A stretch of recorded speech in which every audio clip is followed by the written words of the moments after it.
গাটি কচুর দারুণ স্বাদের একটি রেসিপি আজকে আপনাদের সাথে শেয়ার করব বন্ধুরা। ভীষণ ভালো খেতে হয়, ভাত রুটি সাথে ভীষণ ভালো লাগে। তো আসুন শুরু করি।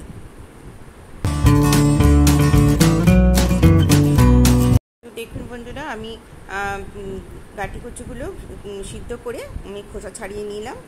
নিয়ে এবারে কড়াইতে বেশ কিছুটা সর্ষের তেল দিলাম, দিয়ে গোটা জিরে ফোড়ন দিলাম, দিয়ে আর একটা শুকনো লঙ্কা আর একটা তেজপাতা দিলাম। আমি গাটি কচুগুলো প্রেশার কুকারে একটা সিটি দিয়ে নিয়েছি। দেখুন কয়েক সেকেন্ড ফোড়নটা ভাজা হলে আমি পেঁয়াজ কুচি দিয়ে দিলাম। আমি একটা বড় সাইজের পেঁয়াজ কুচি করে নিয়েছি, দিয়ে দিলাম। আর এখানে পেঁয়াজ, আদা, রসুন, কাঁচা লঙ্কা, টমেটো পেস্ট করে নিয়েছি। এবারে পেঁয়াজটা ভাজা হলে আমি গাটি কচুগুলো দিয়ে দিলাম। গাটি কচুগুলো আপনারা দু টুকরো করেও নিতে পারেন, আমি গোটা গোটাই রেখেছি।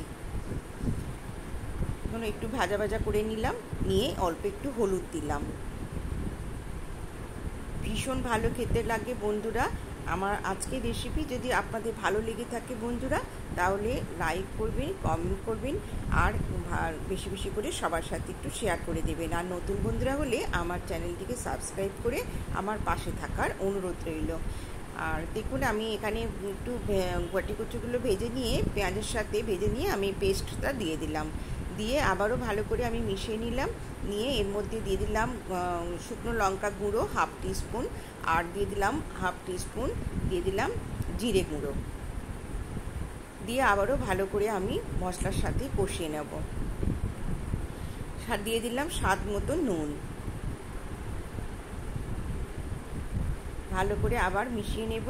অল্প একটু জল দিলাম, তলায় বসে যাচ্ছে, কড়াইয়ের গায়ে লেগে যাচ্ছে, তাই আমি অল্প একটু জল দিলাম। এবারে আমি এখানে গরম মশলায় আমি কিং মশলাটা ইউজ করছি।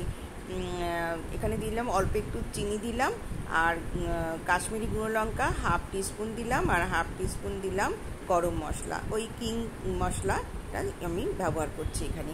অল্প জল দিয়ে আবারও নাড়াচাড়া করে নেব। আপনারা গরম মশলাও দিতে পারেন, তবে কিং মশলা দিয়ে আমি করেছি, ভীষণ ভালো খেতে হয়েছিল।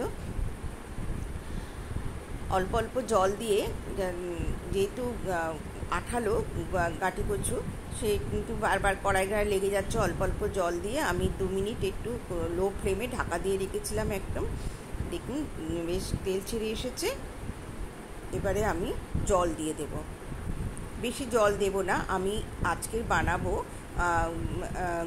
গাটি কচুর রসা। ভীষণ ভালো খেতে লাগে বন্ধুরা।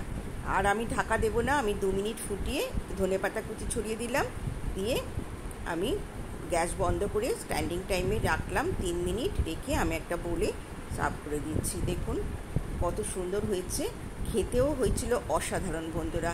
একবার হলো ট্রাই করে দেখবেন বন্ধুরা, ভীষণ ভালো লাগবে। দুপুরে ভাতের সাথে বা রুটির সাথে খুব ভালো লাগবে খেতে গাটি কচুর রসা। দেখুন বলে আমি পরিবেশন করে দিলাম, আর ওপর থেকে ধনেপাতা কুচি ছড়িয়ে দিলাম। আজকের মতন এখানেই শেষ করছি বন্ধুরা।